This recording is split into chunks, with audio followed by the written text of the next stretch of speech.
পৃথিবীতে না দু ধরনের মানুষ আছে, কেউ তাদের পেশাতে সন্তুষ্ট, হ্যাপি, আর কেউ সন্তুষ্ট না, দে আর নট হ্যাপি, বা কাজ করে। আমার ছোটবেলা থেকে একটা ব্যাপার ছিল যে আমি জীবনে যাই করি না কেন আমার প্রায়োরিটি পয়সা নয়, আমার priority happiness. Rana Majumdar as a singer থেকে Rana Majumdar primarily as a composer যে শিফটটা হলো কি করে? প্রথমে আমি গান গাইছিলাম, কিছু গান আমার যথেষ্ট হিটও হয়েছিল। এই জেনারেশন এখনো এই গানটা গায়।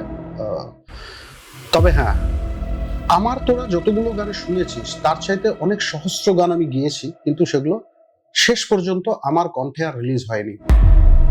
এর জন্য দুঃখ পাওয়ার কোনো কারণ নেই, সব সিঙ্গারের সাথেই হয়। এই ভাঙা চোরা বুক নিয়ে অবাধ্য সুখ নিয়ে, নিশ্চয়ই ভাবছেন যে হঠাৎ করে গান করছি কেন, তো আবার হেরে গলায়।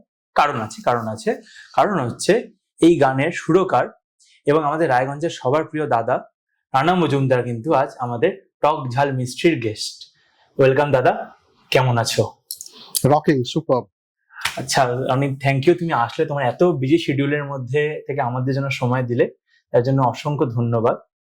দাদা বলছি, তোমাকে আমি সবসময় দেখেছি ফুল শেভ থাকতে, নর্মাল ড্রেসে থাকতে, হঠাৎ করে তুমি হ্যাট, এরকম ড্রেস, পুরো ফুল একদম দাড়ি নিয়ে আছো।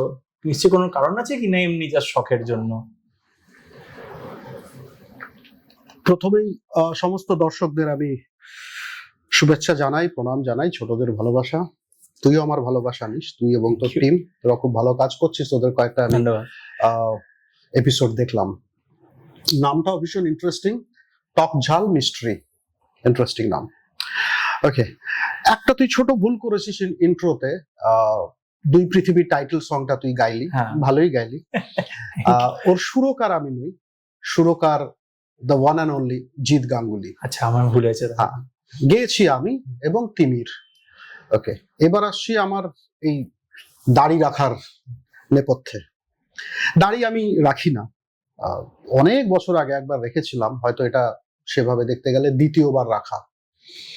এটা রেখেছি একটা বিশেষ কারণে। একটা ছবি, হিন্দি ছবি, সেই ছবির মিউজিক আমি করছি। ছবির নাম লাভ ইন দার্জিলিং। এটা একটা হার্ডকোর মিউজিক্যাল লাভ স্টোরি, যেরকম আশিকি, যেরকম কায়ামত সে কায়ামত তাক। আচ্ছা, লাভ স্টোরি কিন্তু ফুল অফ সংস, একদম একটু পর পর রোমান্টিক গান। পুরো মেডলি রয়েছে? না, মেডলি নয়, প্রত্যেকটা গানই স্বতন্ত্র, প্রত্যেকটা গানই একে অপরের থেকে আলাদা, প্রত্যেকটাই রোমান্টিক গান। জনরাইজ রোমান্টিক, কিন্তু গানগুলো মানে এরকম না যে একটা গান শেষ হচ্ছে আর একটা গান জুড়ে যাচ্ছে, সেরকম ব্যাপার নয়। প্রত্যেকটাই ছবির সিনের সাথে, সিনের স্বার্থে যেরকম গান হওয়া উচিত সেই হিসেবেই গান লেখা, গানের সুর, গান গাওয়া, গানের যন্ত্রানুষঙ্গ ইত্যাদি সেভাবেই পরিকল্পনা করে করা হয়েছে। তো সেই ছবির ডিরেক্টর হলো সুনীল সুব্রামণী, মুম্বাইয়ের, born and brought up, South Indian, কিন্তু born and brought up in Mumbai. Sunil এতদিন বিখ্যাত ডিরেক্টর অনুরাগ বসুর অ্যাসোসিয়েট ডিরেক্টর ছিল এবং এখনো আছে। তো এই ছবিটা ডিরেক্ট করছে সুনীল আমার বহুদিনের বন্ধু। আমার প্রথম যে হিন্দি ছবি যেটাতে আমি মিউজিক দিয়েছিলাম অ্যাজ এ মিউজিক কম্পোজার বলছি, আমার প্রথম হিন্দি ছবি হলো ফুদ্দু। সেই ছবিটাও ডিরেক্ট করেছিল সুনীল। আর এই লাভ ইন দার্জিলিং, এই ছবিটাও সুনীলই ডিরেক্ট করছে, আমি অ্যাজ এ মিউজিক কম্পোজার কাজ করছি। এবং এই ছবিতে একটা ক্যারেক্টার আছে, যেই ক্যারেক্টারটা সূত্রধর বলা যেতে পারে। ক্যারেক্টারটা মানে একটু ভব ঘুরে ঘুরে বেড়ায়, পাহাড়ে, চা বাগানে ঘুরে ঘুরে বেড়ায়, গান গায়, ঠিক আছে। তো সুনীল আমাকে অফার করে যে রানা, এই ক্যারেক্টারটা তুই প্লে কর। আচ্ছা, তো আমি সাথে সাথেই রাজি হয়ে যাই, কারণ আমার কাছে খুবই লোভনীয় লাগে এই ক্যারেক্টারটা। তো তখনই সুনীল বলে, কিন্তু তোকে দাড়ি রাখতে হবে। রাখবো। তারপরে দাড়ি রাখা, এবং আমি যে আজকে যে বিশেষ পোশাকটা পরে আছি, অনেকটা মেক্সিকান স্টাইল, স্প্যাগেটি স্টাইলও বলা হয়। 60s এর যে সিনেমাগুলো হতো, কাউবয় সিরিজের, ক্লিন্ট ইস্টউড, একটা ছবি আমার খুব ভালো লাগতো, অনেকবার দেখেছি, the good, the bad and the আগলি, এই ধরনের কিছু ওই ডেজার্ট ব্যাকড্রপের ছবিগুলো হতো, যেখানে এরকম poncho, long boots, hat, shotgun, double barrel shotgun. তো ওখান থেকে কিছুটা অনুপ্রাণিত এই পোশাকটা। আর বাকি যে অ্যাক্সেসরিজ গুলো দেখছিস, এগুলো এগুলো টিবেটিয়ান অ্যাক্সেসরিজ। তো যেহেতু এই ছবিটা পাহাড়ে, ডেজার্টে হয়নি, ছবিটা শুটিং পাহাড়ে হয়েছে, দার্জিলিং এ হয়েছে, এমবেরিকে হয়েছে, সিকিমে হয়েছে, শুধুমাত্র দার্জিলিং এর শহরেই নয়, দার্জিলিং এর বিভিন্ন গ্রামে, চা বাগানে হয়েছে। তো সেই ব্যাকড্রপটাকে মাথায় রেখে কিছুটা পাহাড়ি ওই টিবেটিয়ান অ্যাক্সেসরিজ গুলো পরা। তো আজ আমি বিশেষ করে এই পোশাকটাই পরে এসেছি। কেমন লাগছে? দারুণ লাগছে, দারুণ লাগছে। আমি তখন আসার পর থেকে তাকিয়েই আছি যে কি মানে অডলি স্যাটিসফাইং লাগছে, আমি তাকিয়েই আছি। তো যেহেতু তুমি বললে তুমি এই সিনেমাটাতে গানও করেছো, মানে গানে সুর দিয়েছো, তো আমরা জানি তোমার গান হচ্ছে নেশা, অনেকদিন ধরেই নেশা। তো গান, এই নেশা থেকে পেশায় শিফটটা কি করে? খুব সিম্পল ব্যাপার। পৃথিবীতে না দু ধরনের মানুষ আছে। কেউ তাদের পেশাতে সন্তুষ্ট, হ্যাপি, আর কেউ সন্তুষ্ট না, দে আর নট হ্যাপি। ওরা কাজ করে, রোজগার করার জন্য করে, রোজগার হয়তো খুবই ভালো করে, কিন্তু তারা লাইফে হ্যাপি নয়। আমার ছোটবেলা থেকে একটা ব্যাপার ছিল যে আমি জীবনে যাই করি না কেন, আমার প্রায়োরিটি পয়সা নয়, আমার প্রায়োরিটি হ্যাপিনেস। জীবনের প্রত্যেকটা মুহূর্ত যেন আমি হ্যাপি থাকতে পারি। হ্যাঁ, কিছু জিনিস আমার কন্ট্রোলে নেই, সেটা আলাদা ব্যাপার। হ্যাপি থাকতে চাইলেই তো সবসময় হ্যাপি থাকা যায় না। অনেক কিছু জীবনে ঘটনা ঘটে যেগুলো হয়তো প্রত্যাশিত নয়, কিন্তু সেগুলোও খুব সাহসের সাথে ফেস করতে হয়। সেটা, তার মধ্যেও একটা হ্যাপিনেস আছে, ঠিক আছে? তো আমার নেশাটাকে পেশা করব, এটা নিয়ে আমি কোনোদিন দুইবার ভাবিনি। আমার ছোটবেলার থেকেই ভাবতাম আমি মুম্বাই যাব। তো গেছিলাম, আর অদ্ভুত ব্যাপার হলো, আমি যখন পরবর্তীতে যখন ভাবলাম মুম্বাই যাব, মুম্বাইতে তো আমাকে ফিল্ম ইন্ডাস্ট্রির একটা পিঁপড়াও আমাকে চেনে না।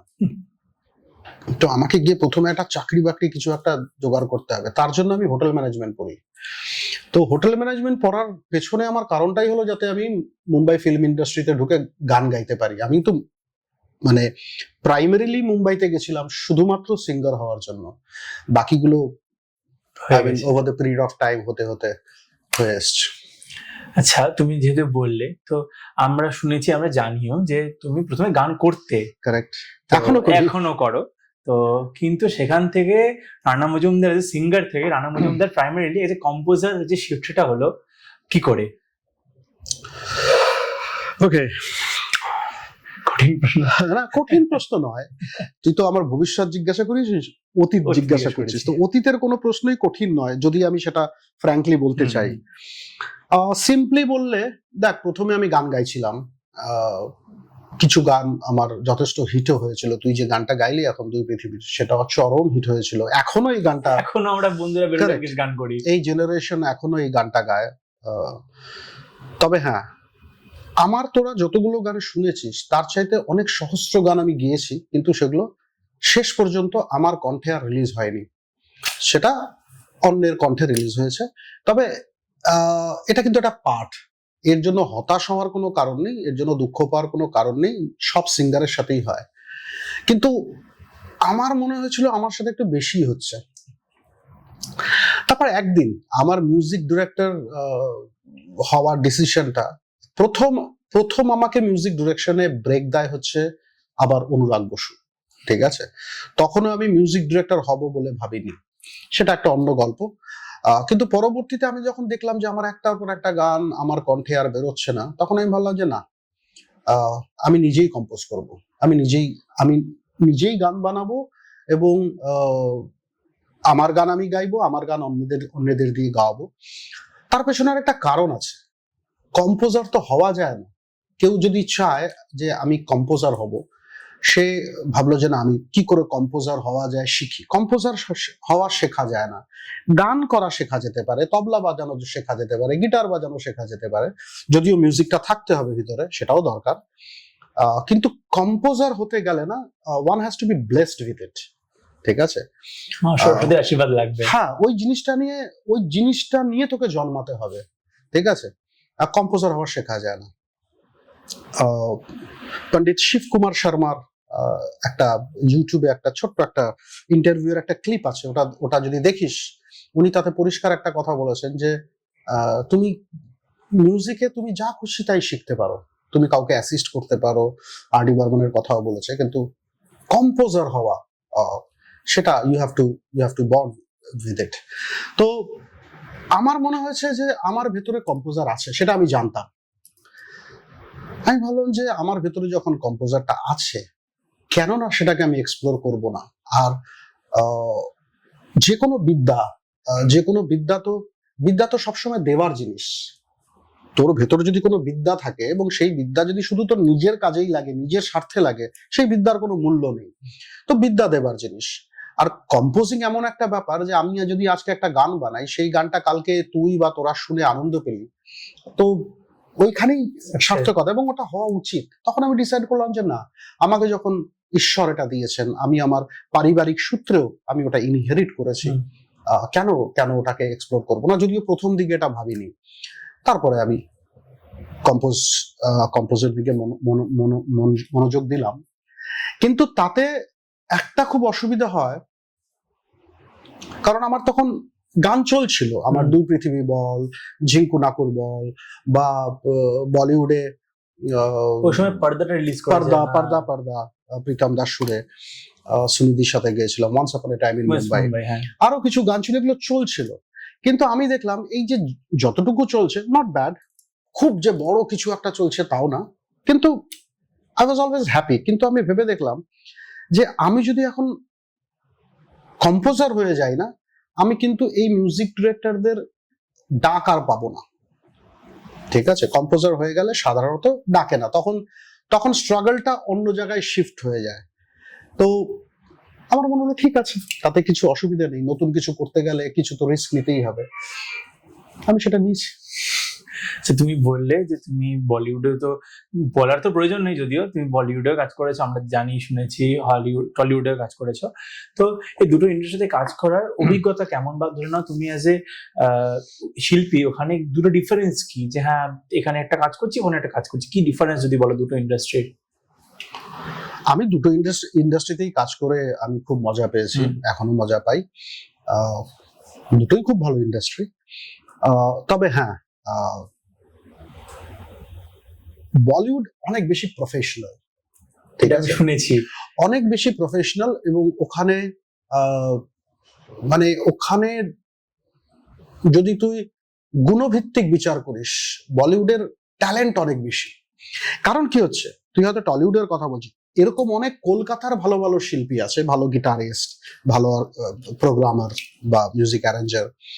ওরা যখন বুঝে যায় যে ওরা খুব ভালো, তখন ওরা কলকাতায় থাকতে চায় না, তখন ওরা বম্বেতে চলে আসে। এবং বম্বেতে আসার পরে যে আবার যে ধারটা হয় বম্বের পরিবেশে খাপ খাওয়ানোর জন্য, এবং সেই জায়গাটা যে কম্পিটিশনটা, সেখানে কিন্তু ওদের ধার আরো বেড়ে যায়।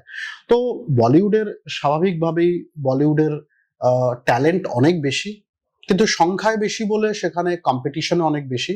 তবে বলিউড অনেক বেশি প্রফেশনাল, কিন্তু আমি বলবো না যে কলকাতা প্রফেশনাল নয়, একদমই বলবো না। তবে কলকাতার কেউ যদি বলিউডে গিয়ে কাজ করে, তাহলে পার্থক্যটা বুঝতে পারবে, বুঝে যাবে। আমি বললাম যে শুনেছিলাম একবার, কারো একটা গল্প শুনেছিলাম যে মাধুরী দীক্ষিত বা কোনো একজন হেমা মালিনী কেউ একটা হবে, তিনি মানে শর্ট যদি রেডি হয়ে যায়, ডিরেক্টর ডাকলে তিনি মানে হয়তো 1 সেকেন্ড অপেক্ষা করেন না, সঙ্গে সঙ্গে সেটে চলে আসেন, যেটা আর কি হয়তো বাংলার ক্ষেত্রে অনেকটা ল্যাক করে, শুনেছি এটা, আমি শুনেছি এটা, আমারও পুরোটাই শোনা গল্প, এখন যারা আছে তারাই বলতে পারবে।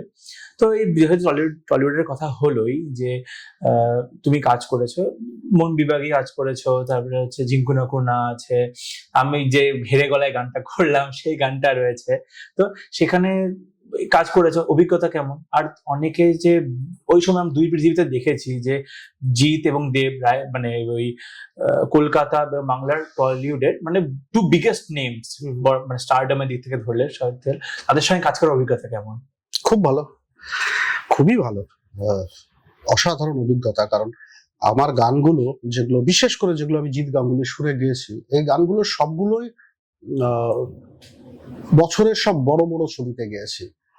এই মুহূর্তে যেগুলো মনে পড়ছে, যেমন তুই দুই পৃথিবী তুই বললি, পাগলু বলে দেবের একটা ছবি ছিল, এগুলো এগুলো বেশিরভাগই শ্রীকান্ত মোহতা প্রডিউস করেছিল। তো পাগলু ছিল, তারপরে এই হিরোন এখন তো পলিটিশিয়ান হয়ে গেছে। তো হিরোনের একটা ছবিতে, হিরোন আর কোয়েলের একটা ছবি ছিল, মন যে করে, হ্যাঁ এখন বিধায়ক, মন যে করে উড়ু উড়ু, সেই গানটাও খুব চলেছিল, তোর পরশে আমার পরাণ পাথর বলে, ও মন পাখি, শ্রেয়ার সাথে গিয়েছিলাম। ওই তো আমরা স্কুল থেকে ফিরে সঙ্গীত বাংলায় চালিয়ে ভাত খেতাম, আমাদের ওটাই মানে ইয়ে। আমার মনে আছে ঝিঙ্কু নাকুর যখন বেরোয়, আমাকে প্রচুর প্রচুর মহিলারা আমাকে ফেসবুকে লিখতো যে দাদা আপনার গানটা না চালালে আমার বাচ্চা ভাত খায় না। ওই গানটা শুনেই, মানে ওই গানটা চালাতে হবে তারপরেই খাবে। তো ভালো লাগে শুনতে। তো আমরা তোমাকে যে প্রশ্নটা আমি করলাম মাঝখানে, যে আমাদের ছোটবেলায় যখন ধরো না আমরা 2012 সাল 13 সাল 11 সাল তখন স্কুলে পড়ি, তখন সারাদিন স্কুল টোল করার পরে বাড়িতে মা ভাত খাওয়াতো, তখন আমরা মনে আছে যে ফোন টোন তো ছিল না খুব একটা বেশি, তখন আমরা বাড়িতে এসে ওই স্টার বাংলা ছিল এবং হচ্ছে ওই তারা মিউজিক, সম্ভবত এই দুটোই ছিল, আমি নাম হয়তো ভুল বললাম, তারপরে ধুম এসেছে, তখন বাংলা গান চালাতাম, মানে সেই হিরিক, মানে ওই গান চালানো, তাহলে বন্ধুরা মিলে কোথাও খেতে যাচ্ছি, গান করছি, চিল্লিয়ে এই দুই পৃথিবী।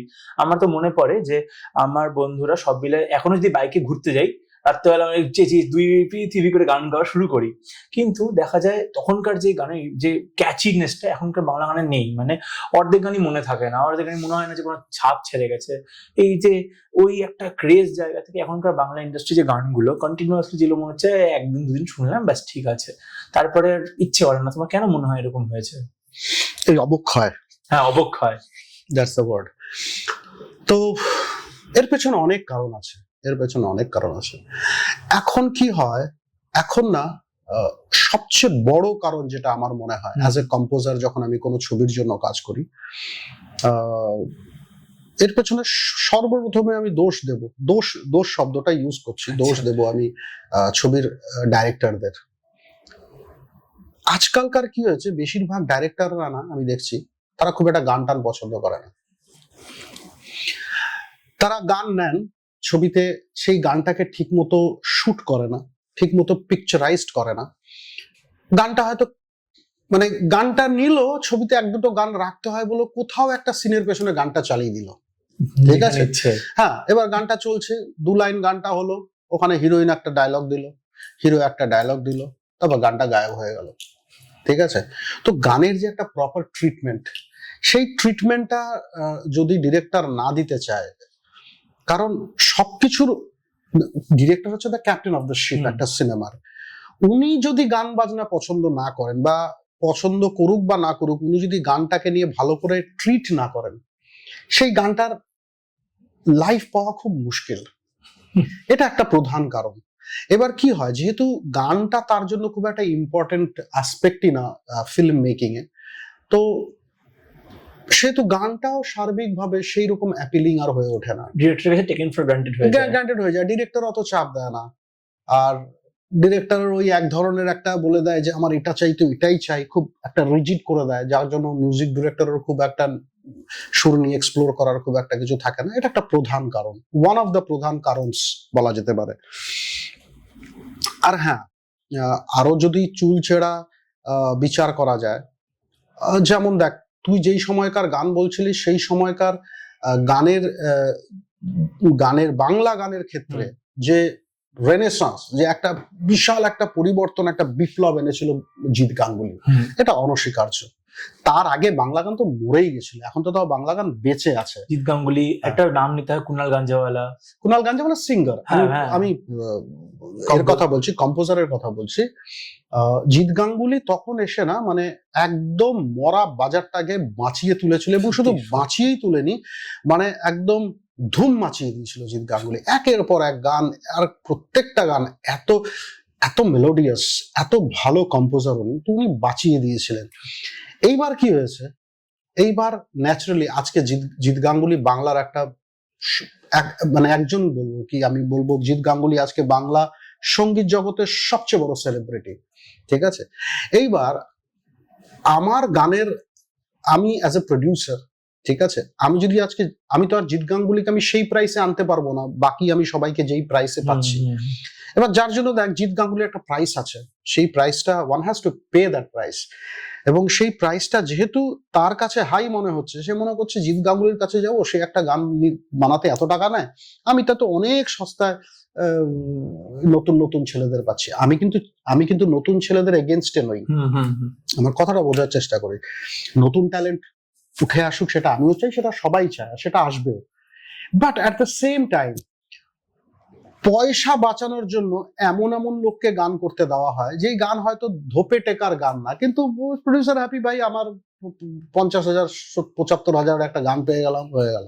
ডিরেক্টর ওই গান নিয়ে অত মাতামাতি করছে না, ডিরেক্টর জানেও গান আমি সিনেমার পেছনে কোথাও একটা লাগিয়ে দেবো। তো বেশিরভাগ ছবিতে, আমি সব ডিরেক্টরের কথা বলছি না, কিন্তু বেশিরভাগ ছবিতে কিন্তু গানের আর সেই একটা যে মর্যাদা ছিল, সেই মর্যাদাটা চলে গেছে। আর আরেকটা কারণ তোকে বলছি, এটাও একটা উল্লেখযোগ্য কারণ। আগে না প্রত্যেকটা গানের একটা মূল্য ছিল, ঠিক আছে, মূল্য অ্যাজ ইন একটা গান শুনতে গেলে তোকে একটা অন্তত একটা ক্যাসেট কিনতে হবে, সেই ক্যাসেটের দাম অন্তত 20 টাকা। 20 টাকা খুব একটা কম না, আমি যেই সময়টার কথা বলছি। তার আগে রেকর্ড প্লেয়ার ছিল, ক্যাসেটের পরে সিডি এসছে। তো এই যে খরচা করা ব্যাপারটা, খরচা করে গান শোনা, যখনই তুই খরচা করে গান শুনবি না, তখন তার একটা মূল্য থাকে। এখন কি হয়েছে, এখন কোনো খরচাই করতে হয় না, তোকে ইউটিউব বা যে কোনো অডিও স্ট্রিমিং প্ল্যাটফর্মে তুই যা, পৃথিবীর যে কোনো প্রান্তের গান তুই যে কোনো মুহূর্তে তুই পকেট থেকে এই ইনস্ট্রুমেন্টটা বার করে শুনতে পারিস, এবং বিনা পয়সায়। তো যার জন্য গানের মূল্যটা গেছে কমে, এবং গানের যখন মূল্য কমে যায় তখন আর কি হয়, এখন এমন হয়ে গেছে না মার্কেটটা, যে কেউ গান গাইছে, যে কেউ গান গাইতে পারে আর কি, ঠিক আছে। তো এই যে প্রাচুর্য, না, আমি তোকে আমার ছোটবেলার কথা বলছি। আমি ছোটবেলায় আমার বাড়িতে, আমি খুব সেদিক থেকে প্রিভিলেজড ছিলাম, আমার বাবার ফিলিপসের হাইকিউ ইন্টারন্যাশনালের স্টিরিও সিস্টেম ছিল। তো তখন রেকর্ড চলত, ভিনাইল রেকর্ড। সেই রেকর্ড কিনতে আমি যেতাম কলকাতায়। আমি সন্ধ্যেবেলায় এনবিএসটিসি থেকে বাস ধরতাম, সকালে ধর্মতলায় নামতাম, নেমে সোজা চলে যেতাম আমি ফ্রি স্কুল স্ট্রিট, এখন ওটা হয়ে গেছে মির্জা গালিব স্ট্রিট। সেখানে সেকেন্ড হ্যান্ড রেকর্ডস, ঠিক আছে, রেকর্ড এবং লিরিক্স বুক, কারণ আমি খুব ইংরেজি গান শুনতাম, এগুলো আমি শপিং করতাম। করে তারপরে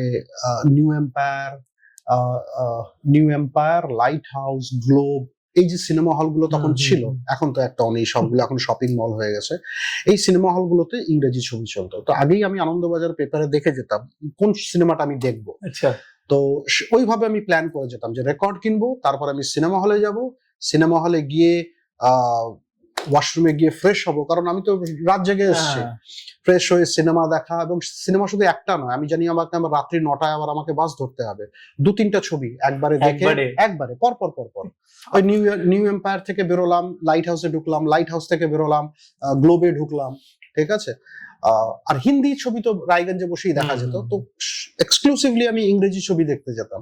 ওই সিনেমাগুলো দেখে রেকর্ড কিনে আবার রাতের বাস ধরে আমি সকালবেলা রায়গঞ্জে ফিরে আসতাম। পরপর 2 রাত্রি আমার ট্রাভেল থাকতো। তো এই যে গান শোনার জন্য এই যে এত খাটনি, এত কষ্ট, পয়সাটা না হয় বাদই দিলাম, এই যে এত পরিশ্রম, আজকাল কোনো পরিশ্রমই নেই। আর আজকাল এত প্রাচুর্য, না, এত চয়েস,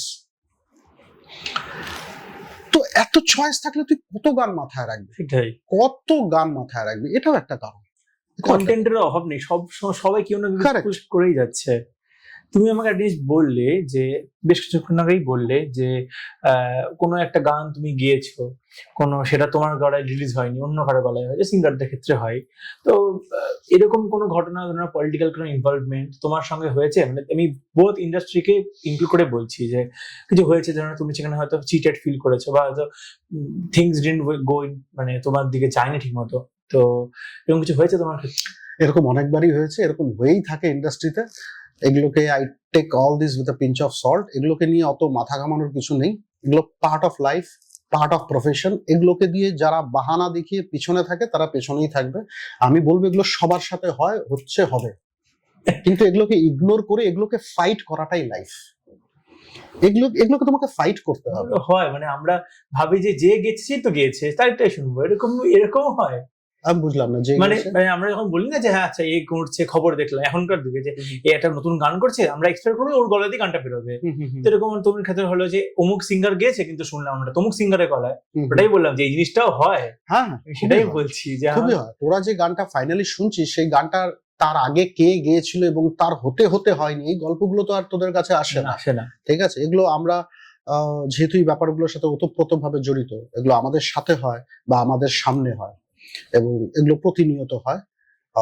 তো এগুলো পার্ট, এগুলো লাইফে না কমপ্লেন থাকা উচিত না, কমপ্লেন করে কোনো লাভ নেই। তোকে এগুলো ওই যে বললাম, you have to take all this with a pinch of salt.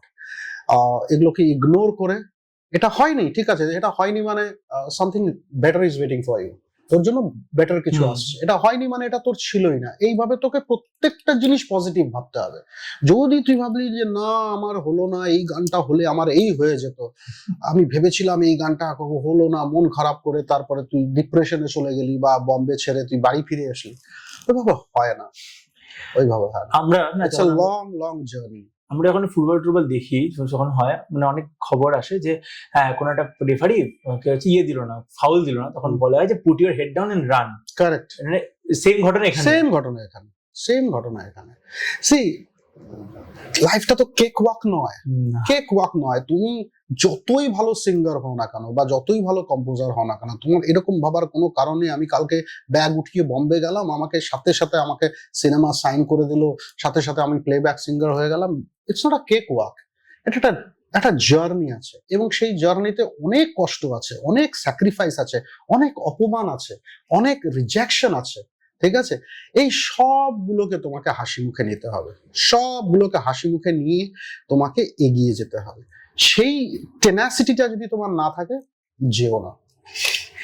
আচ্ছা তোমাদের শুনলাম এই ঘটনা, তো যে আবার সেটা পুরোনো জায়গায় ফিরে আসি, যে তোমার দুটো গান যেটা ছিল তোমার খুব ফেভারিট গান হয়, যে কোনো শিল্পীরই তার নিজের ফেভারিট ক্রিয়েশন থাকে, এমন কোনো গান তোমার খুব ফেভারিট এবং তার পিছনে যদি কোনো ঘটনা আছে, ধরো না কোনো ফ্যাসিনেটিং ঘটনা যেটা হয়তো বাইরের কেউ জানে না, তুমি জানো বা তোমাদের ক্লোজ সেক্রেটারি কেউ জানে, সেরকম যদি ঘটনা আমাদের দর্শকদের বলতে চাও। এরকম তো প্রচুর গানের প্রচুর ঘটনা আছে, তবে হ্যাঁ আমি যদি এরকম ঘটনা শুনতে চাস আমি তাহলে দুই পৃথিবীর কথা বলি, কারণ দুই পৃথিবীর গানটা এত পপুলার যে এর নেপথ্যে যে ছোট গল্প আছে সেটা শুনতে লোকে অনেক বেশি পছন্দ করবে। আচ্ছা বলো। দুই পৃথিবী বলি প্লাস আমি জিঙ্কু নাকুরুর বলি, ঠিক আছে, কারণ এই গানগুলো ভীষণ পপুলার। তো দুই পৃথিবীর গানটা কিভাবে হয়েছিল বলছি। দুই পৃথিবীর গান আমাকে জিৎ গাঙ্গুলি রাতের বেলায় ফোন করে বললেন যে রানা আমি কলকাতায় আছি, তুই কালকে 10টার মধ্যে তুই স্টুডিওতে ঢুকে যাস, তারপর আমি তোকে কল করছি। তো আমি পরের দিন সকালে স্টুডিওতে গেলাম, mid bro studio, Andheri West, ঠিক ওই ইনফিনিটি মলের অপোজিটে। মিড ব্রোস মিউজিক ডিরেক্টর, ওদের নিজস্ব একটা স্টুডিও আছে মিড ব্রোস। তো তখন জিদ্দা ওখানেই কাজ করতেন বেশি, তো সেই স্টুডিওতে গেলাম। তারপর কিছুক্ষণ পরে জিদ্দা আমায় ফোন করলেন এবং জিদ্দার সাথে সেই মুহূর্তে ছিলেন রাজ চক্রবর্তী, ছবির নির্দেশক এবং ছবির প্রডিউসার শ্রীকান্ত মোহতা। বলল রানা একটা গান আমি পঙ্কজকে পাঠিয়েছি, পঙ্কজ মানে রেকর্ডিস্ট, ওর কাছে শোন, গানটা একটা নতুন ছেলে গেয়েছে, তার নাম তিমির, ও পুরো গানটাই ও গেয়েছে, তুই গানটা ভালো করে শোন। শোনার পরে তুই ঠিক কর, না শোনার পরে এই গানটা ডুয়েট হবে, এই গানটা তুই আর তিমির দুজনে মিলে গাইবি।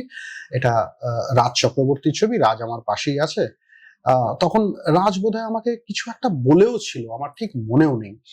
শ্রীকান্ত মোহতার সাথে আমার কথা হয়েছিল, দ্যাট আই রিমেম্বার।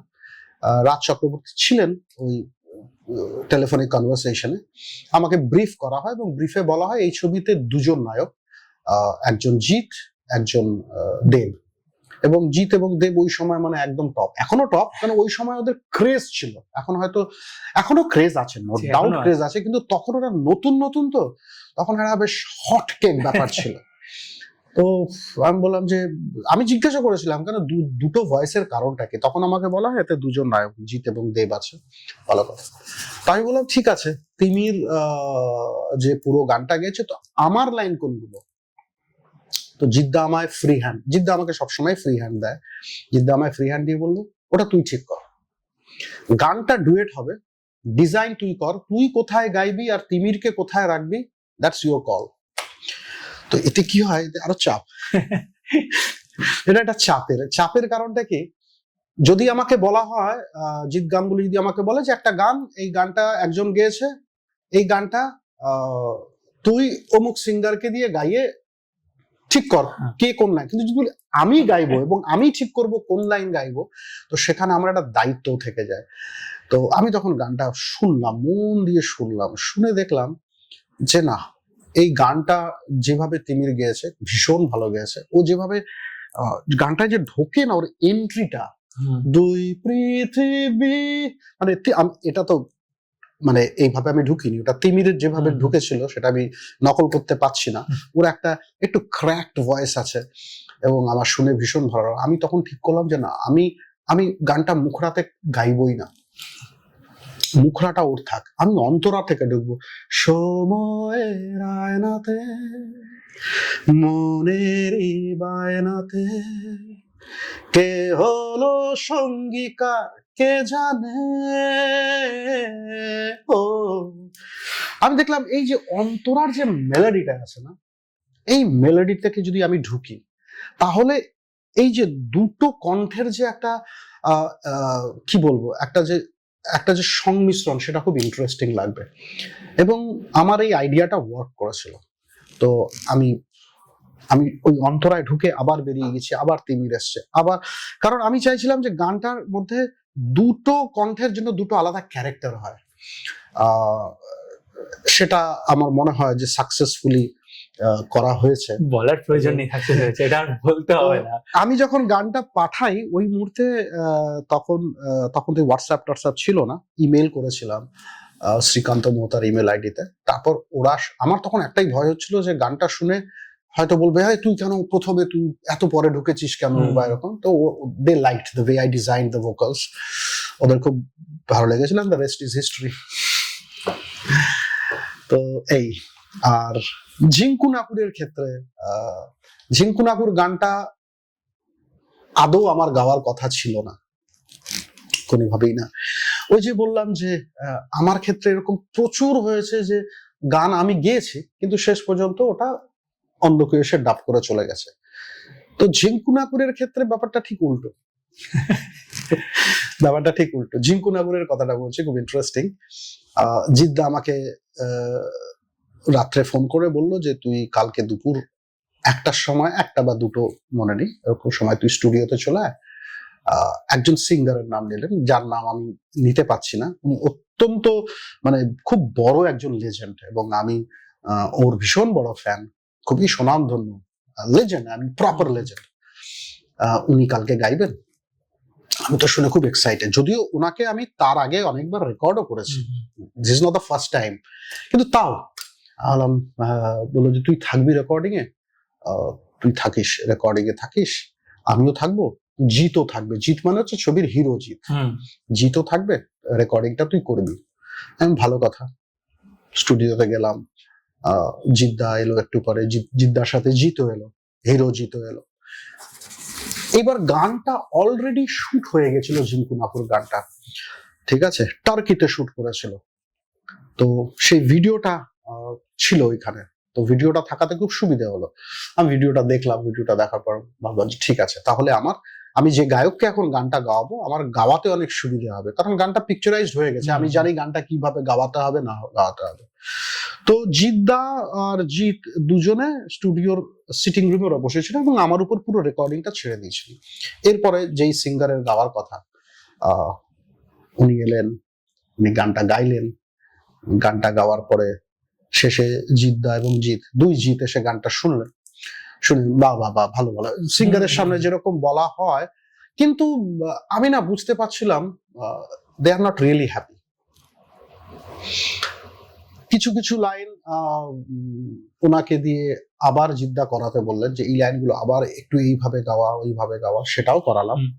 কিন্তু তারপরে সেই গায়ক চলে যাওয়ার পরে আমাকে রাত্রিবেলায়, সেই সময় আমি বুঝতে পারছিলাম দে আর নট হ্যাপি। তো আমি জিজ্ঞাসা করলাম ওদের যে প্রবলেমটা কোথায় আছে, বলে প্রবলেমটা আমাকে তখনও সিঙ্গার জাননি, তার আগে আমি জিজ্ঞাসা করছি কোথায় প্রবলেমটা হচ্ছে, যদি তোমরা আমায় বলো আমি ওকে আবার গাই। বলো প্রবলেমটা ওখানে না, প্রবলেমটা হচ্ছে কণ্ঠটা একটু বয়স্ক লাগছে, ঠিক আছে, এই কণ্ঠটা একটু ইয়াং কণ্ঠ চাই।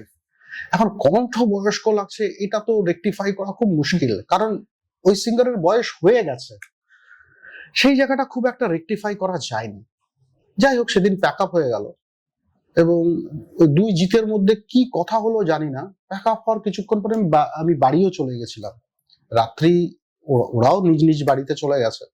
তারপর হঠাৎ, এটা বম্বের ঘটনা বলছি, কলকাতায় নয় কিন্তু, হ্যাঁ। তারপর রাত্রি 10টার সময় জিদ্দা আমাকে ফোন করে বলল যে রানা, আমার সাথে জিতের কথা হয়েছে, আমাদের মনে হয় গানটা তুই ভালো গাই। আমার কিন্তু সত্যি কথা বলতে কি, অবশ্যই আমি খুশি হয়েছিলাম, সেটা অস্বীকার করছি না, কিন্তু এত বড় একজন সিঙ্গারের গান তাকে সরিয়ে দিয়ে মানে আমাকে নেওয়া হচ্ছে, এটা আমার একটু অস্বস্তির কারণ ছিল। কিন্তু অ্যাট দ্য সেম টাইম আমি এটাও জানতাম ওই গানটা যদি আমি না গাই অন্য কেউ গাইবে, সেই সিঙ্গারের কণ্ঠ যে রাখা হবে না সেটা কিন্তু অলরেডি ডিসাইডেড। তাই আমি বললাম ঠিক আছে। বললো যে জিদ্দা বললো তুই এক কাজ কর, তুই না কালকে সকাল সকাল গানটা গেয়ে দে, কারণ গানটা খুব আর্জেন্ট আছে। বললাম সকাল সকাল? আমি এক্ষুনি গিয়ে দিই, আমি আবার রাতের রাজা, ঠিক আছে। তো আমি হলাম গিয়ে ওই নাইট আউল যাকে বলে, সকালে ঘুম থেকে উঠে গান গাওয়া রেওয়াজ করতে পারি, কিন্তু রেকর্ডিং আমার অত গলাও খোলে না। তো আমি বললাম যে ঠিক আছে, আমি রাতে গিয়ে, তো স্টুডিও রেকর্ডিস্ট পঙ্কজকে ফোন করলাম, পঙ্কজ তুই স্টুডিওতে আছিস? ও বললো হ্যাঁ আছে। আমি বললাম যে আমি এসে ঝিঙ্কু নাপুরটা গাই। বললো হ্যাঁ ঠিক আছে রানাদা আ যাও। আর যেহেতু গানটা আমার পুরোপুরি জানা ছিল, নখদর্পণে ছিল, আমি গানটা, তার মধ্যে ডুয়েট গান, বেশি লাইন ছিল না, কারণ গানটা আমি আর আকৃতি কাক্কর গেয়েছিলাম, আমি 15 মিনিটে গানটা গেয়েছিলাম, ঠিক আছে। সব টেক 15 মিনিটে আমার তো বললাম না, পুরো গানটার ইন অ্যান্ড আউট আমার জানা, কি হবে কি না হবে। আর তার সবচেয়ে বড় আমার যে সুবিধাটা ছিল, আমার সামনে অলরেডি ফাইনাল এডিট যে ভিডিওটা, সেটা আমার সামনে ছিল। তো আমার দেখে কোথায় কি এক্সপ্রেশন দিতে হবে না দিতে হবে সবকিছু, আমার রেফারেন্স পয়েন্ট গুলো ভীষণ ক্লিয়ার ছিল। তো গানটা করে পাঠালাম, জিদ্দাকে পাঠালাম, জিদ্দা বললো খুব ভালো হয়েছে। তারপরে জিদ্দা নায়ক জিতকে পাঠালো, কারণ এই ছবিটা নায়ক জিতের প্রোডাকশনের ছবি ছিল, গ্রাসরুট এন্টারটেইনমেন্ট, এবং দ্য রেস্ট ইজ হিস্ট্রি। আচ্ছা, তুমি তো অবভিয়াসলি বললে, এবার তুমি বাজে কাজ করেছো তুমি এখনই, তুমি আমাকে নেশা ধরিয়ে দিয়েছো। কি বল? এই যে গানটা এক লাইন গেয়েছো। আচ্ছা, তো আরেকবার গিয়ে ঘর কানা দুই শালিক, নিজেই নিজের মালিক, পৌঁছে যায় ঠিক বেঠিক কোন পাড়া, পথ ঘাটের, কি তারপর কথাটা কি ছিল, তিবিরের লাইন ছিল, পথ ঘাটের দিন বদল চেনালো স্বপ্নেরই রংমহল সাহারা, দুই পৃথিবী কিসের চাহিদায় ঘর ছাড়া, দুই পৃথিবী কোন চাওয়া পাওয়ায় দিশেহারা। ভারতের সাথে ফিরে গেলাম, স্কুল থেকে ফিরে যাই, ওই জায়গাতে ফিরে গেলাম। দাদা, এবার তোমার কথা তো শুনলাম, এবার তুমি বললে যে নতুন মুখ, নতুন উঠে আসাটা প্রয়োজন এবং আসছেও। এই যারা নতুন উঠে আসে তাদের জন্য তুমি অ্যাজ এ সিঙ্গার এবং অ্যাজ এ কম্পোজার যদি কিছু টিপস বা অ্যাডভাইস দিতে চাও, যে হ্যাঁ এরকম কাজ করা উচিত, করে যাও, ব্যাস। কি জ্ঞান দেবো বল? মানে এক লাইন দু লাইন যদি কেউ শুনি, যদি ওর কাজে লেগে যায় কিছু। বেশিরভাগই বলবে জ্ঞান দিচ্ছে, ঠিক আছে, আমি জ্ঞান দিতে চাই না, তবে হ্যাঁ তুই যখন জিজ্ঞাসা করলে আমি তোর জন্য বলতে পারি, যদি এটা কারোর জন্য কেউ যদি ভাবে যে এখান আমার কথাগুলো থেকে সে উপকৃত হবে, সে শুনতে পারে। ঠিক আছে, আমার মনে হয় অনেকের আজকাল যারা সিঙ্গার হতে চায় বা মিউজিক কম্পোজার হতে চায় না, তারা না সবকিছু খুব তাড়াতাড়ি করতে চায়। ঠিক আছে, বম্বে যাচ্ছি 1 বছরের মধ্যে হব, বা নিজেকে 2 বছর সময়, আমি এরকম অনেক মেয়ের মধ্যে দেখি তারা বম্বেতে আসছে, তাকে 3 বছরের মধ্যে পায়ে দাঁড়াতে হবে। ঠিক আছে, 3 বছরের মধ্যে পায়ে দাঁড়াতে হবে, তারপর বিয়ে করবে। বা ছেলেরাও, আমি 2 বছর টাইম দিচ্ছি। এখানে কোনো টাইম দেওয়া চলবে না।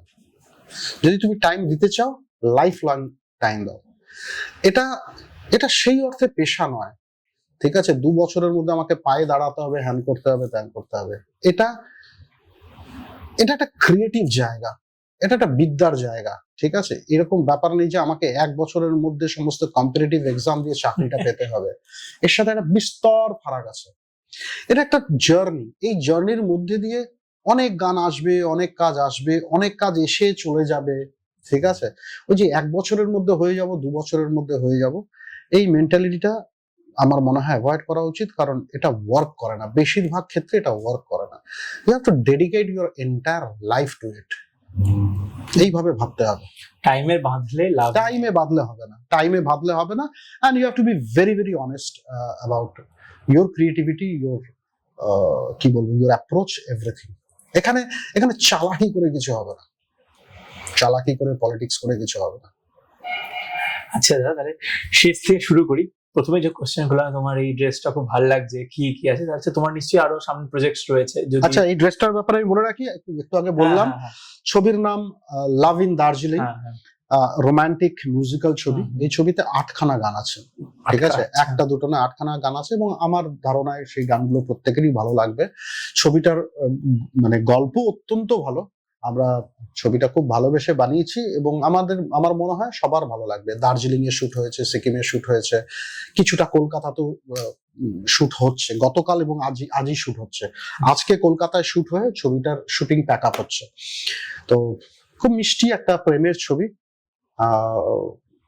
সবাই দেখবে।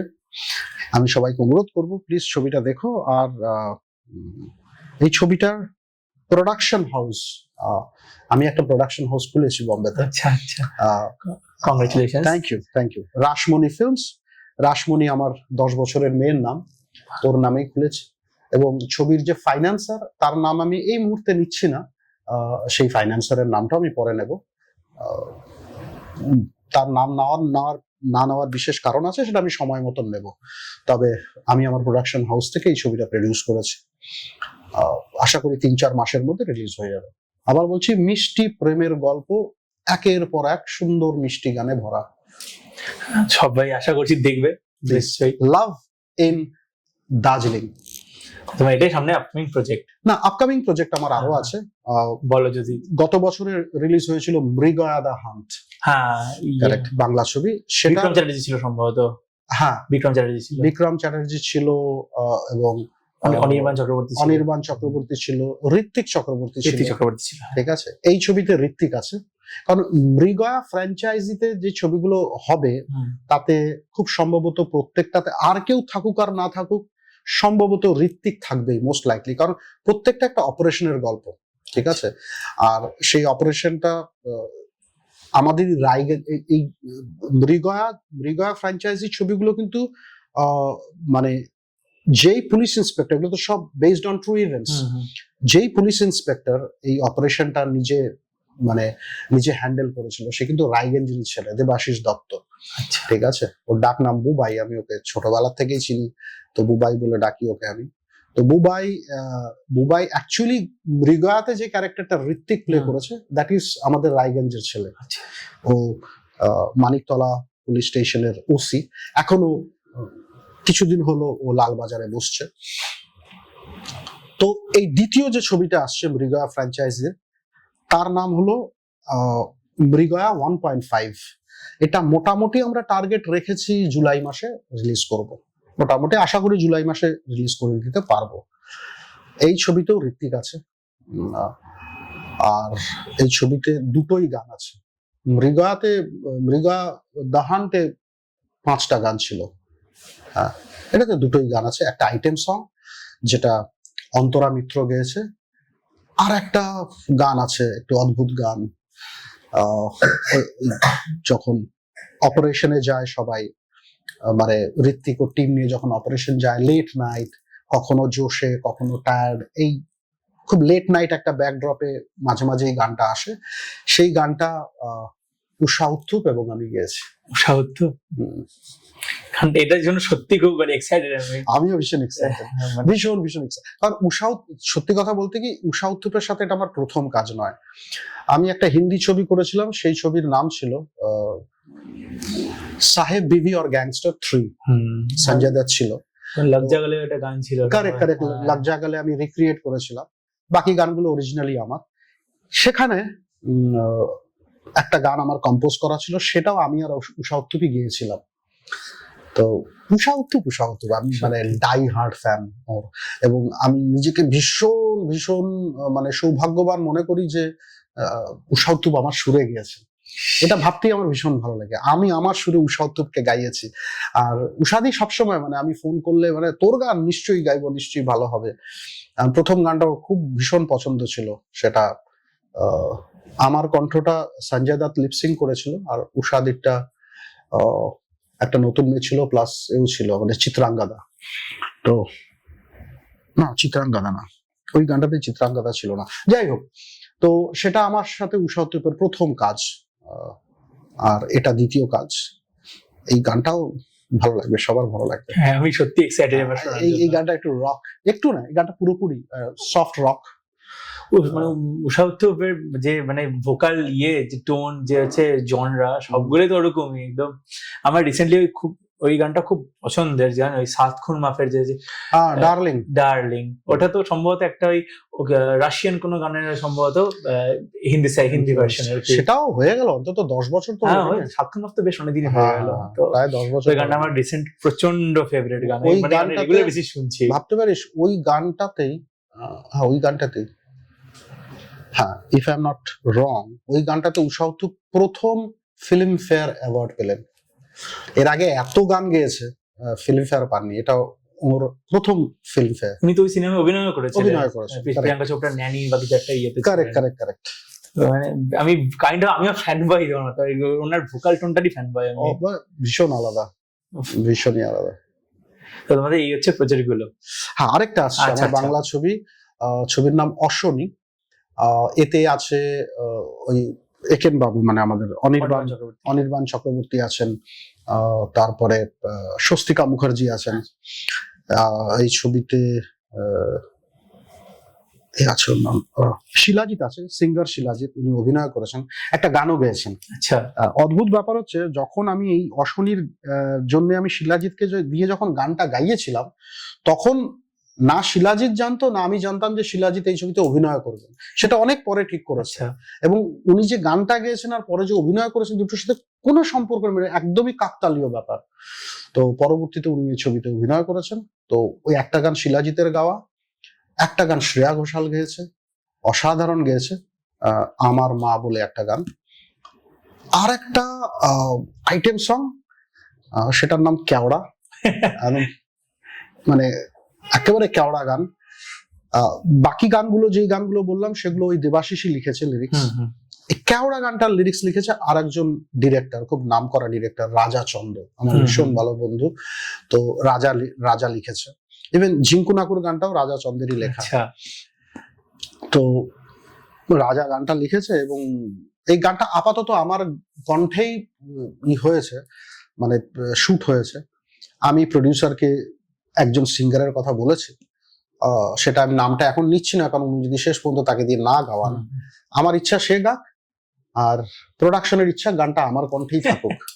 তো সেটা আমি জানি না শেষ পর্যন্ত কি হবে, তবে ওই গানটাও খুব ইন্টারেস্টিং। মানে গানটা কেওড়া গান হলো, আমি ওই গানটার মানে মিউজিক্যাল অ্যারেঞ্জমেন্ট ওই আবার একটু মেক্সিকান টাচ, অ্যাকর্ডিয়ান ইউজ করেছি, লাইভ অ্যাকর্ডিয়ান, ফ্লেমেঙ্গো গিটার, এইসব করেছি। মানে বাংলা কেওড়া গান হলো অ্যারেঞ্জমেন্টটা ভীষণ অন্যরকম, ভীষণ ওয়েস্টার্ন, সালসা, সালসা ওই টাইপের একটা ব্যাপার। তোমাকে অনেক অনেক অনেক বেস্ট অফ লাক, যাতে সবগুলো একদম গ্র্যান্ড সাকসেস হোক। থ্যাংক ইউ এগেন আমাদের এখানে আসার জন্য। না না, আমাকে থ্যাংক ইউ বলিস না, আমাকে তুমি মানে উইদিন নোটিস অফ 12 ঘন্টাও হয়তো হয়নি তোমাকে বলেছি, আমার জন্য 12 মিনিট যথেষ্ট। Thank you again. তবে এই নামটা আবার বলছি, খুব ইন্টারেস্টিং, টক ঝাল মিস্ট্রি। আমি এটা বেশি দিন হয়নি শুরু, না না কয়েকদিন। আমার অনেক শুভেচ্ছা রইলো, খুব ভালো কাজ করছিস, তোদের এই চ্যানেলটা মানে ঘরে ঘরে পৌঁছে যাক, ঘরে ঘরে পৌঁছে তো গেছেই, কিন্তু আরো মানে অনেক সাবস্ক্রাইবার হোক, লোকে দেখুক, আলোচনা করুক, আশীর্বাদ করুক, হ্যাঁ আশীর্বাদ করুক, তুমি আশীর্বাদ করো যাতে। ঠিক আছে, এনি টাইম, সবসময়, ওটা বলার দরকার নেই। থ্যাংক ইউ, ভালো থাকিস দাদা। তাহলে র্যাপিড ফায়ারে যে, হ্যাঁ তোমাকে চয়েস করতে হবে তাড়াতাড়ি অ্যান্সার। হ্যাঁ, তো র্যাপিড ফায়ারে তো হ্যাম্পার আছে, তো মানে গিফট হ্যাম্পার আছে? হ্যাঁ হ্যাঁ, ঠিক আছে। তোমার হচ্ছে বল, তোমার প্রিয় সুরকার? একদম মানে আজকের তোমার মনের সবচেয়ে কাছে কে? খুব কঠিন প্রশ্ন, খুব কঠিন প্রশ্ন। 2-3 জনের নাম দিতে হয় অন্তত, মানে 2-3 জনও খুব কম হয়ে যায়। এস.ডি. বর্মন, সলিল চৌধুরী, আর.ডি. বর্মন, জিৎ গাঙ্গুলি। আমি এটা ভেবেছিলাম আর কি।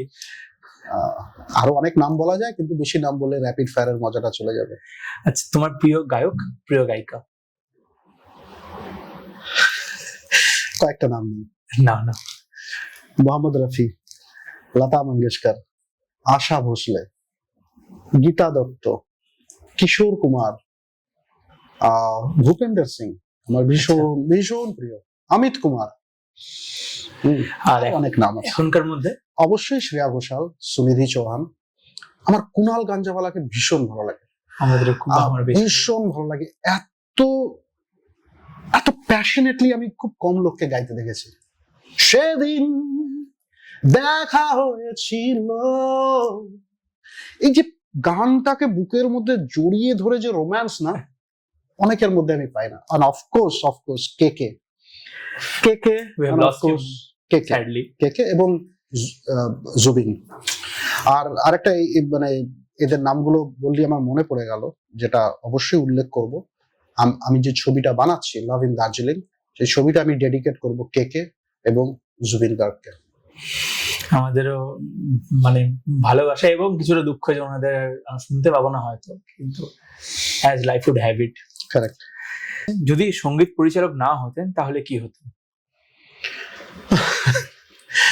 সঙ্গীত পরিচালক না হলে শুধু গায়ক হয়ে থেকে যেতাম। আচ্ছা, তোমার মতে একটি ভালো গানের সবচেয়ে গুরুত্বপূর্ণ উপাদান কি? সবার আগে গানের সুর, আমার কাছে সবার আগে গানের সুর, তারপর গানের কথা, তারপর গানের অ্যারেঞ্জমেন্ট, তারপর সিঙ্গারদের কন্ট্রিবিউশন। আচ্ছা, মঞ্চে গান গাওয়া নাকি স্টুডিওতে সুর করা, কোনটা বেশি এনজয় করো তুমি? আমি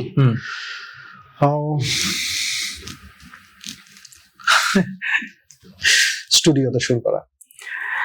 তোমার প্রিয় instrument? Guitar, piano, violin, pan flute. Pan ফ্লুটটা যারা শোনেনি অবশ্যই ইউটিউবে গিয়ে প্যান ফ্লুট শুনবে, বিশেষ করে জ্যামফির, যার নাম আমি নিলাম। প্যান ফ্লুট আমার ভীষণ প্রিয়। আর একটা ইংলিশ ফ্লুট, স্টিলের হয়, স্টিলের ইংলিশ ফ্লুট, সেটাও আমার ভীষণ ভীষণ প্রিয়।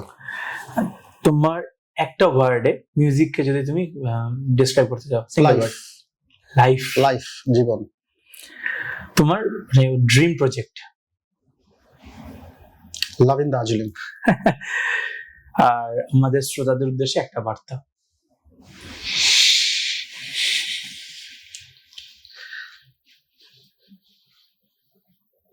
জীবনে কমপ্লেন রেখে কিছু হয় না। সবাই জীবনে কমপ্লেন থেকে যায়, সেগুলো নিজের ভেতরে রেখে এগিয়ে যান। জীবনের পথ চলার সময় অনেক বাধা, অনেক বিপত্তি আসবে। একটা কথা সব সময় আমি মনে রাখি, এই মুহূর্তে আমি বেঁচে আছি, এটাই অনেক। এই যে বেঁচে আছি, তোর সাথে কথা বলছি, কফি খাচ্ছি, কত লোক এই মুহূর্তে চলে গেল পৃথিবী ছেড়ে।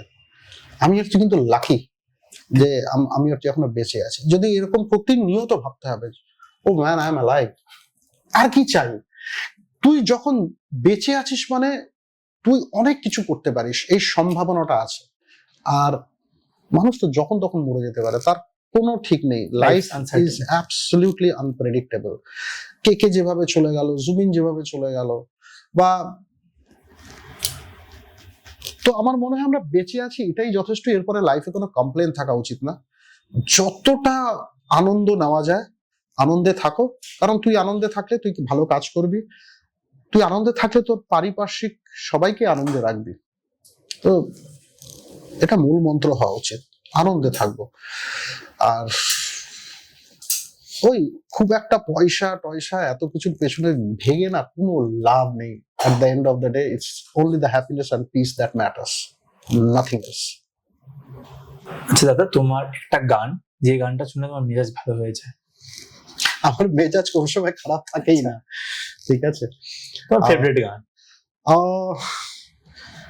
অনেক আছে, তবে যেই আমার ওটা গান নয়, অদ্ভুত ব্যাপার হচ্ছে সেটা কোনো গান নয়, একটা মিউজিক পিস আছে। জামফির বলে একজন আছেন, উনি প্যান ফ্লুট বাজান। প্যান ফ্লুট কিন্তু মানে দেখতে যারা জানেন না তাদের জন্য বলছি, বাঁশের তৈরি কতগুলো, এখানে ইটস আ ব্লোয়িং ইনস্ট্রুমেন্ট, অনেকটা মাউথের গানের মতন কিন্তু বাঁশের। হ্যাঁ হ্যাঁ হ্যাঁ, আর এটা আমার ভীষণ ভীষণ প্রিয়। আমি প্যান ফ্লুট ইউজ করেছি, এই যে এক্ষেত্রে বলে রাখি, এই অশনিতে যেই গানটা শ্রেয়া ঘোষাল গেয়েছে সেই গানটাতে আমি প্যান ফ্লুট ইউজ করেছি। আমার মা বললে, আমার মা গানটাতে শুনবি, আমার ভীষণ প্রিয়। সেই গানটার মিউজিক্যাল অ্যারেঞ্জমেন্টও আমার সেখানে প্যান ফ্লুট ইউজ হয়েছে, সেখানে চেলো ইউজ হয়েছে, আর গিটার ইউজ হয়েছে, আর কিচ্ছু না, কোনো প্রোগ্রামিং হয়নি, নো ইলেকট্রনিক, নাথিং, সবগুলো লাইভ। তো এনিওয়ে আসছি আমি আমার তুই বলি প্রিয় গান, যেটা আমার মেজাজ ভালো করে রাখে। এটা গান নয়, এটা একটা ইনস্ট্রুমেন্টাল পিস, আর আমার মেজাজটা ভালো হয় এই জন্য আমি এটা যখনই শুনি, এবং শুনলে আমি একাই শুনবো, কারণ শুনলে আমার কান্না পায়, আমার চোখ দিয়ে লিটারেলি জল পড়ে যায় এটা শুনলে, এবং তারপরে আমি মানে কি বলতো একদম ফুরফুরে হয়ে যায়। ঠিক আছে, এটা একটা মিউজিক পিস, জামফিরের বাজানো, জামফিরেরই কম্পোজিশন। আর এটা কিল বিল বলে একটা ছবি হয়েছিল, অ্যাকশন প্যাকড ছবি, সেই ছবিতেও এই পিসটা ব্যবহার হয়েছিল। তো অবশ্যই শুনিস। তুমি যদি না করো তাহলে 2 লাইন যদি গুনগুনিয়ে দাও।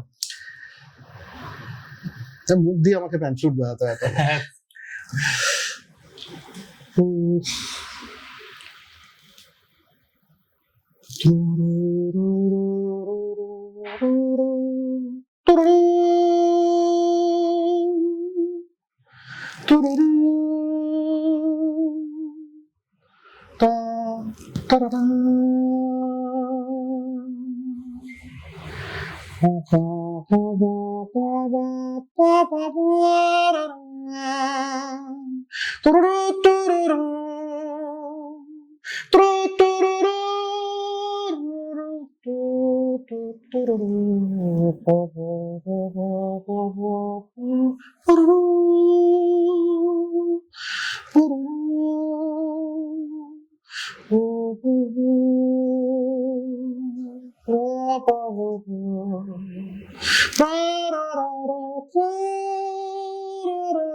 থ্যাংক ইউ দাদা এটা শোনার জন্য।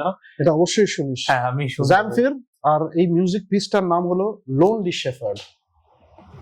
নামটাও সুন্দর, বেশ খুব সুন্দর, শুনবো আমি, ইচ্ছে আছে, মানে আমি জাস্ট ওয়েট করতে পারছি না, ভালো লাগলো বেশ। আমার আমি একটা রবীন্দ্রসঙ্গীত করেছিলাম অরিজিৎকে নিয়ে, আমারও পরানো জাহাজ, সেটা ইউটিউবে আছে, সেটাও খুব পপুলার হয়েছিল।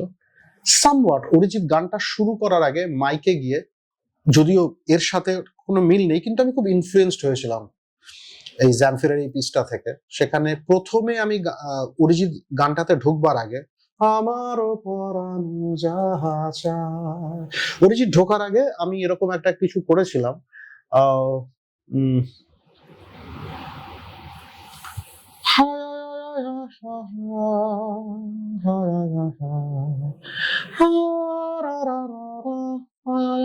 সামথিং লাইক দ্যাট, আমার ঠিক মনে নেই।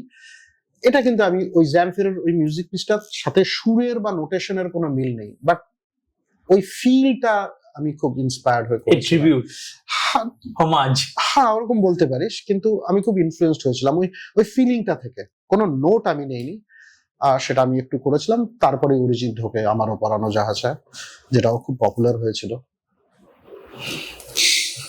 অসংখ্য ধন্যবাদ দাদাকে, দাদা এত বিজি শিডিউল থেকে আমাদের জন্য সময় দিয়েছে। তো আপনাদের অসংখ্য ধন্যবাদ আমাদের পাশে থাকার জন্য। আমাদের টক ঝাল মিস্ট্রির পাশে থাকুন, সামনে থাকুন এবং কমেন্ট বক্সে লিখে দিন পরবর্তী গেস্ট হিসেবে কাকে চান। তো দেখা হচ্ছে পরবর্তী এপিসোডে। আনটিল দেন, নমস্কার, ভালো থাকবেন, সুস্থ থাকবেন।